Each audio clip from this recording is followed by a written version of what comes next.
push for police reform in the capital city.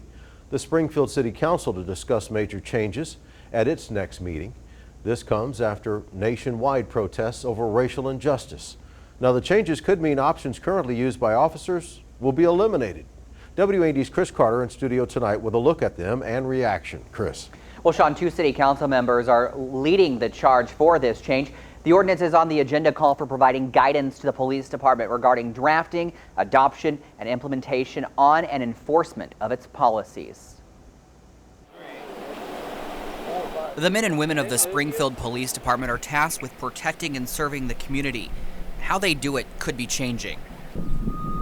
The City Council will discuss a series of changes on Tuesday to what kind of force Springfield police officers can use. Among some of the proposed changes, a ban on chokeholds, something already not allowed under state law, a ban on no-knock warrants, and preventing officers from using pepper spray or tear gas to disperse crowds unless there's an emergency order from the mayor. I think that's the wrong way to go. Over the last couple decades, we've tried to give officers more less lethal options, so they don't have to resort to a higher level of force that can increase unintentionally injuries and risk to officers and or suspects. While Police Chief Kenny Winslow does not support an all-out ban on no-knock warrants and the use of pepper spray and tear gas, he does believe in change, and he is willing to work with the council on it. There's nothing I don't think we can't overcome. I think it's just a matter of sitting down and figuring out exactly what we're trying to accomplish here.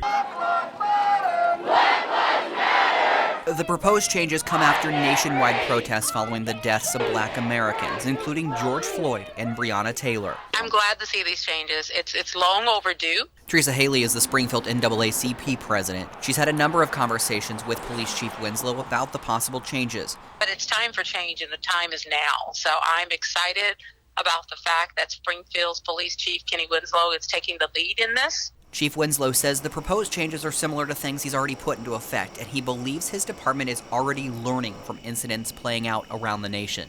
We're trying to learn as much as we can about these critical incidents so we can give our officers additional training and additional options to start thinking about if they were in something similar, how would they react to that?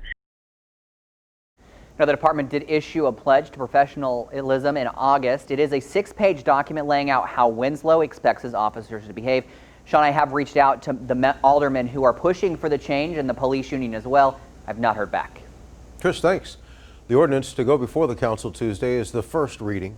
You can read the department's entire pledge to professionalism right now at WADTV.com.